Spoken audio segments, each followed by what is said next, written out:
Last week, I dropped a video on how to make chana dal right at your home, which is one of my favorite lentil recipe. But what if you have some leftovers?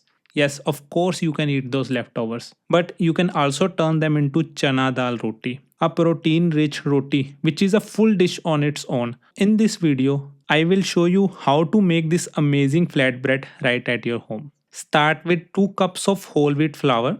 You can make 10 to 14 chana rotis using this quantity of flour.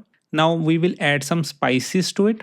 Half a teaspoon of ajwain, 1 teaspoon salt, half teaspoon spicy red chili, 1/3 teaspoon haldi, 1 teaspoon dhania powder and half a teaspoon garam masala. Next, you will add the leftover chana dal to make a dough. Try to use small quantities of chana dal here and mix it as you go. Our chana dal already have a lot of flavors in it, but this extra spices will build a flavor in the dough. It's hard to get the exact amount of lentil to match the flour, so try to mix small quantities of dal, and if you are out of dal, start adding some water. Make sure you are adding small quantities of water here because we want our dough to be medium firm. If the dough is extra soft, you will get a hard time making your rotis, and we also don't want our dough to be hard, so try to keep it somewhere in the middle.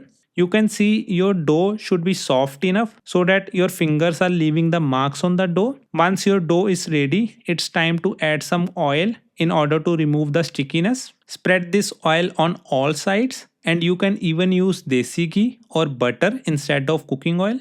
Once your dough is ready, cover it and let it sit for 20 minutes. The best way to make a roti is to prepare the dough in advance, as it helps with setting up the gluten in the dough and your roti comes out to be better. So after about 20 minutes, let's start making the rotis. I have already made a roti video where I explained about whole wheat flours and dough making in full details. So you can check out this video after watching the current one. Once you are ready to make the dal roti, keep your flat pan on medium heat and grab some extra flour for dusting. If this is your first time making a roti, don't worry and start with a smaller ball of dough. Simply roll this flour in your hands and make sure the dough ball doesn't have any cracks. Now add this ball to the extra flour as it will remove the stickiness. Start rolling your roti and make sure it's thin. Thin rotis usually cook fast and stay soft, so aim for one. To get rid of extra flour, toss the roti between your hands as it will also keep the pan clean. Now put the roti on the pan and make sure your pan is hot. Dal roti usually cooks quickly because they are so thin, so stay close. After about 30 seconds, when you start seeing the bubbles and the color starts to change, start applying oil to your roti. You can use butter, ghee or any other oil of your choice. I personally avoid butter because it produces a lot of smoke, and I prefer a high smoke cooking oil that doesn't trigger my building smoke alarm. Once the roti is cooked on the other side, flip it again and cook it for another few seconds.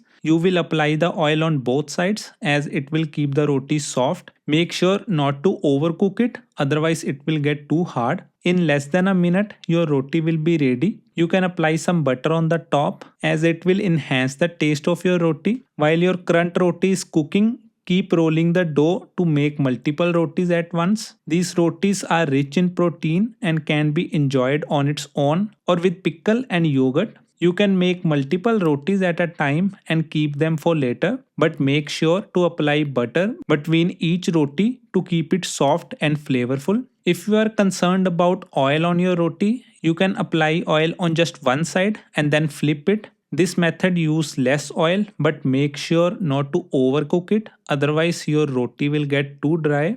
I can actually show you a roti here. As you can see, this roti is very soft and thin, and this is exactly how it should be. Just make sure you cook it quickly and don't let it sit on the heat for too long. Don't forget to click that like button as it really helps to grow my channel. Check out other Indian recipes and I will see you in the next video.